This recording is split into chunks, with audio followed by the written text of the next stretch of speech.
क्या वो अज्ञात हमलावर लॉरेंस बिश्नोई है जो एक एक करके भारत के विरोधियों को निपटा रहा है? आखिर कनाडा में बैठे भारत विरोधी खालिस्तानी क्यों कांप रहे हैं और वहां की पुलिस आतंकवाद फैलाने के लिए लॉरेंस बिश्नोई का नाम क्यों ले रही है? ये कैसा इत्तेफाक है कि महाराष्ट्र में बाबा सिद्दीकी की हत्या और इसके अलावा कनाडा में हो रही घटनाओं के लिए भी जिम्मेदार सिर्फ एक व्यक्ति को बताया जा रहा है जिसका नाम लॉरेंस बिश्नोई है। कनाडा की राजधानी ओटावा में कार्यक्रम को संबोधित करते हुए रॉयल कैनेडियन माउंटेन पुलिस के असिस्टेंट कमिश्नर ब्रिगिट गॉबिन ने आरोप लगाया कि भारत सरकार के एजेंट कनाडा की धरती पे आतंक फैलाने के लिए लॉरेंस बिश्नोई गिरोह के साथ मिलकर काम कर रहे हैं। द वॉशिंगटन पोस्ट ने अपनी एक रिपोर्ट में कनाडाई अधिकारियों के हवाले से लिखा है कि भारत सरकार लॉरेंस बिश्नोई गैंग का इस्तेमाल हरदीप सिंह निज्जर की हत्या जैसे ऑपरेशनों में अंजाम देने के लिए कर रही है। कनाडा में भारतीय राजनयिक संदिग्ध सिख अलगाववादियों के बारे में खुफिया जानकारी इकट्ठा करते हैं, जिससे बाद में भारत की खुफिया एजेंसी रॉ को भेजा जाता है ताकि बिश्नोई गैंग को टारगेट की पहचान करने में मदद मिल सके। ये रिपोर्ट द वॉशिंगटन पोस्ट में छपी है, इसलिए बहुत हैरान कर देने वाली बात है। अखबार ने कनाडाई अधिकारी के हवाले से और भी कई दावे किए। अखबार लिखता है, वरिष्ठ भारतीय अधिकारी केंद्रीय गृह मंत्री अमित शाह हैं, जिन्होंने रॉ के एक सीनियर अधिकारियों को कथित तौर पे सिख अलगाववादियों के बारे में खुफिया जानकारी इकट्ठा करने और उन पे हमलों की जिम्मेदारी दी हुई। यानी लॉरेंस और अमित शाह का नाम एक साथ जोड़ा जा रहा है। तो सवाल उठता है, कनाडा आखिर लॉरेंस बिश्नोई का नाम क्यों ले रहा है? भारत और कनाडा के संबंध बहुत तेजी से खराब हो रहे हैं। कनाडा ने जहां निज्जर हत्याकांड को लेकर फिर भारत पे आरोप लगाए हैं, तो भारतीय दूतावास के 6 राजनयिकों को इसलिए निष्कासित कर दिया गया क्योंकि वो वहां जासूसी कर रहे थे, जिसके जवाब में भारत ने भी उसके 6 डिप्लोमेट्स को वापस भेज दिया।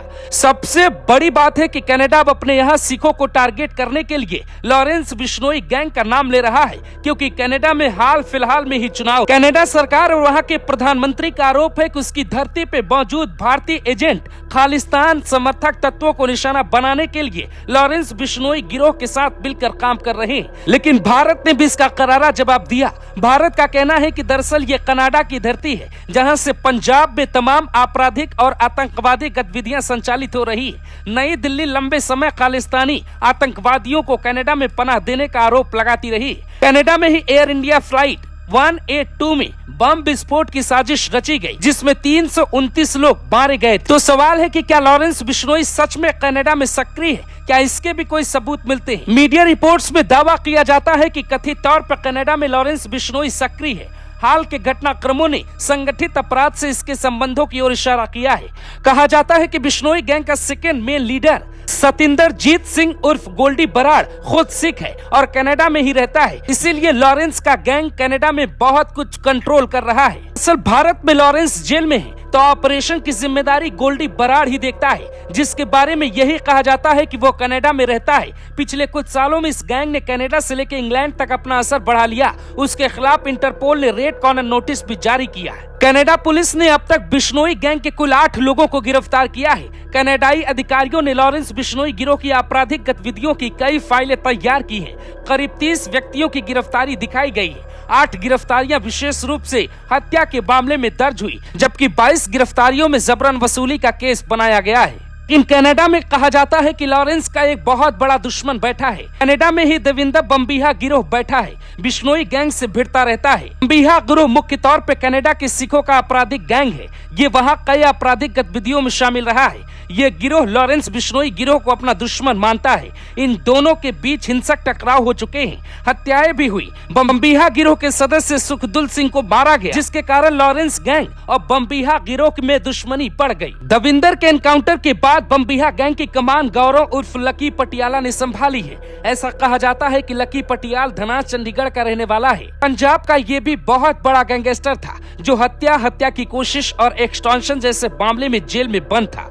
वो आर्मेनिया भाग गया, वहां से कनाडा चला गया। अब वो कनाडा में ही गैंग चला रहा है और बम्बिहा के साथ लॉरेंस गैंग में 36 की दुश्मनी चल रही है। लेकिन कनाडा बम्बीहा ग्रुप का नाम न लेकर सिर्फ लॉरेंस ग्रुप का नाम क्यों ले रहा है? ऐसा कहा जाता है कि पंजाब में खालिस्तान की जो मांग तेज हो रही है उसके पीछे कनाडा के पीएम और वहां की राजनीति का बहुत बड़ा योगदान है। इसीलिए भारत की सख्ती से वहां भूचाल आया है। लेकिन ये पहली बार है जब किसी विदेशी धरती पे अमित शाह का नाम लॉरेंस बिश्नोई के साथ जोड़ा गया और दोनों को यही कहा गया कि मिलकर हमारी धरती पे खालिस्तानियों को मिटा रहे हैं। कनाडा की हिम्मत देखिए, उसने इस घटना के लिए नाम दिया है आतंकवाद, जिसे फैलाने के पीछे लॉरेंस बिश्नोई का हाथ है। ये सीधे तौर पे कनाडा के पीएम जस्टिन ट्रूडो की नरेंद्र मोदी से लड़ाई की खुली चुनौती है। यहाँ पे कनाडा को बहुत बुरी हार मिलेगी। कूटनीतिक तौर पे इसका असर पाकिस्तान में दिखने लगा है। वहाँ जयशंकर ने कनाडा को करारा जवाब दिया है, जिसके लिए आप ग्लोबल भारत की एक दूसरी स्टोरी देख सकते हैं।